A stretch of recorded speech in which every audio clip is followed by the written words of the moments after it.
नमस्कार, मी मनीषा जयप्रकाश। आपण पाहत आहात लोकसंदेश न्यूज। पाहूया आजच्या सविस्तर घडामोडी। स्वस्त धान्य वितरण प्रणाली पारदर्शक व्हावी यासाठी शासनाने सुरू केलेल्या ई-केवायसी बाबत काही शिधापत्रिकाधारक उदासीन दिसत आहेत। 6,30,506 लाभार्थ्यांनी अद्याप ई-केवायसी केली नसल्याचं समोर आलं आहे।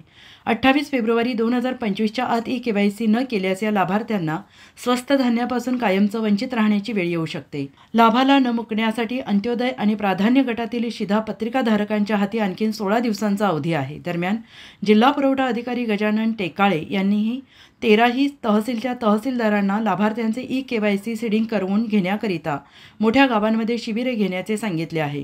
कार्डधारक आणि कुटुंबातील सदस्य स्वस्त धान्यापासून वंचित राहू नये यामुळे पूर्वी 31 डिसेंबर 2024 ही अंतिम मुदत होती। आता 28 फेब्रुवारी 2025 पर्यंत मुदतवाढ न मिळाल्याने ई-केवायसी न केलेल्यांना एक नवी संधी मिळाली आहे।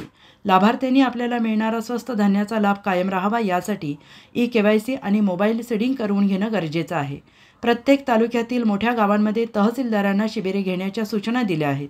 लाभार्थ्यांनी त्या ठिकाणी जाऊन ई-केवायसी करून घ्यावे असे आवाहन जिल्हा पुरवठा अधिकारी गजानन टेकाळे यांनी केले आहे। बुलढाणा जिल्ह्यामध्ये एकूण 4,97,000 शिधापत्रिका या राष्ट्रीय अन्न सुरक्षा कायदा 2013 अंतर्गत धान्यासाठी पात्र ठरल्या आहेत।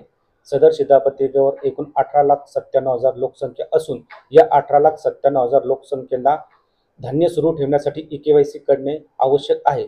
परंतु 18,97,000 लोकसंख्येपैकी 12,57,000 लोकसंख्येने आजपर्यंत ई-केवायसी केलेले आहे असून उर्वरित शिधापत्रिकाधारकांना ई-केवायसी केलेले नाही।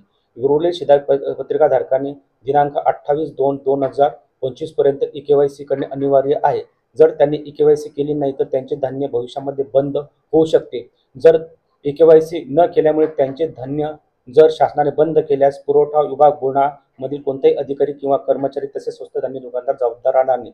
त्यामुळे धान्य सुरू ठेवायचे असेल तर उर्वरित 6,23,000 लोकसंख्येने तात्काळ स्वस्त धान्य दुकानदाराशी संपर्क करून आपली ई-केवायसी करणे अनिवार्य आहे।